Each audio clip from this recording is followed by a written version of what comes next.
కర్ణాటకలో జరిగిన వాల్మీకి స్కామ్లో తెలంగాణ కాంగ్రెస్ నాయకుల పాత్ర ఉంది.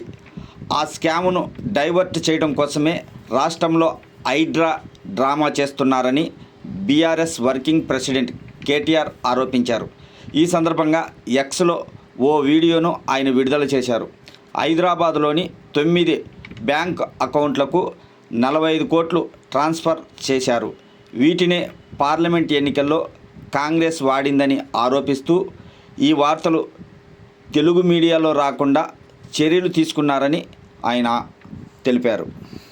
45 కోట్ల రూపాయలు ట్రాన్స్ఫర్ చేశారు. దీని మీద ఎంక్వైరీ మొదలు కాగానే ఏమైందో ఏమో తెలియదు కానీ వాల్మీకి కార్పొరేషన్ అకౌంట్ సూపరింటెండెంట్ ఆఖరికి ఆత్మహత్య చేసుకున్నాడు. ఇవాళ ఆయన కుటుంబం రోడ్డున పడే పరిస్థితి. బ్యాంక్ అధికారులతో సహా 11 మందిని ఈడీ అరెస్ట్ చేసింది.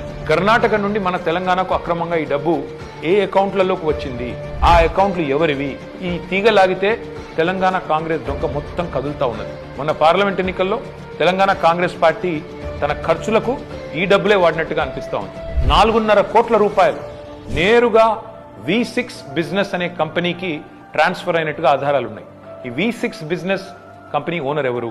SIT, CID, ED ఈ దాడులన్నీ జరిగిన తర్వాత కూడా మన తెలుగు మీడియాలో ఈ వార్తలు రాకుండా అడ్డుకుంటున్నది ఎవరు? పార్లమెంట్ ఎన్నికల సమయంలో కొన్ని బంగారం షాపులు, బార్ల నుండి భారీ మొత్తంలో డబ్బులు తీసుకున్నట్టుగా తెలుస్తా ఉంది. వారికి కాంగ్రెస్ పార్టీకి ఉన్న అనుబంధం ఏంది? ఇవన్నీ కూడా బయటికి రావాలి. కర్ణాటక ముఖ్యమంత్రి సిద్ధరామయ్యను గనక పొరపాటున తొలగిస్తే పక్కన ఉన్న తెలంగాణ సర్కారు కూడా కూలుతుంది అని ఈ మధ్యనే కర్ణాటక మంత్రి సతీష్ జరికోలి అంటున్నారు. మరి కర్ణాటక కాంగ్రెస్ తో తెలంగాణ కాంగ్రెస్ కు అంతలాగా పెనవేసుకున్న ఈ అనుబంధం ఈ వాల్మీకి స్కామేనా? ఈ వాల్మీకి స్కామ్ లో భారీ మొత్తంలో వాటా తెలంగాణ కాంగ్రెస్ నాయకులకు కూడా చేరిందని ఆధారాలు దొరికినా ఈడీ ఎందుకు మౌనంగా ఉంటుంది? అసలు తెలంగాణ కాంగ్రెస్ నాయకుల మీద దర్యాప్తు జరగకుండా రక్షిస్తున్నది ఎవరు?